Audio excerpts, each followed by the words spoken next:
Alam nyo ba na ang pulmonya ay isang seryosong sakit na pwedeng magdulot ng hirap sa paghinga, lagnat at matinding ubo?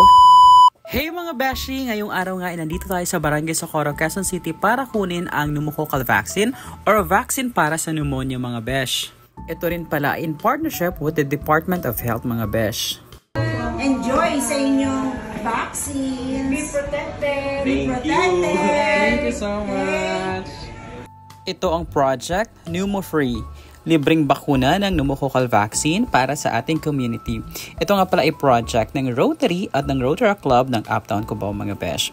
Bago magsimula ang bakuna mga besh, isinigurado natin na ang lahat po ay nakapag-register, nagkaroon ng screening para alam natin kanilang medical history.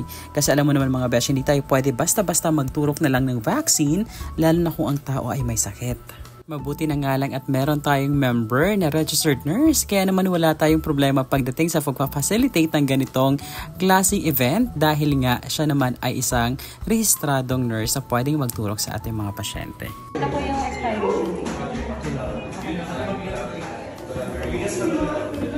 For the first 24 hours, wala po muna physical activity. Hindi ka mag-gym.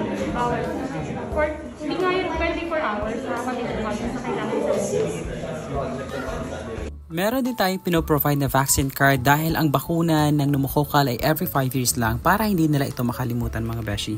So bakit nga ba ito yung project na napili natin? Gusto kasi natin ay makapag-provide ng protection sa ating community laban sa pulmonya. Kasi naman mga besh, prevention is always better than cure. Ang pneumonia ay maaaring sanhin ng bacteria, virus, or fungi. Kapag hindi ito naagapan, maaari itong humantong sa severe lung infection at maging life-threatening, lalo na sa mga baby, senior citizens, at may existing health conditions. Grabe, 'di ba? Pero the good news is, may bakuna para dito. Ito ay isang paraan para protektahan ang kanilang immune system laban sa infection. Maaari kayong pumunta sa pinakamalapit na health center o makipag-ugnayan sa inyong barangay para malaman kung kailan ang susunod na libreng bakuna program ng Department of Health. Mission accomplished tayo ngayon mga beshi. Muli, maraming salamat sa Department of Health, Barangay Socorro at ng Rotary and Rotary Club of Uptown Cubao sa amazing initiative na ito. Ang kalusugan hindi dapat pinapabayaan, so kung may pagkakataon kayo magpabakuna, grab it mga besh.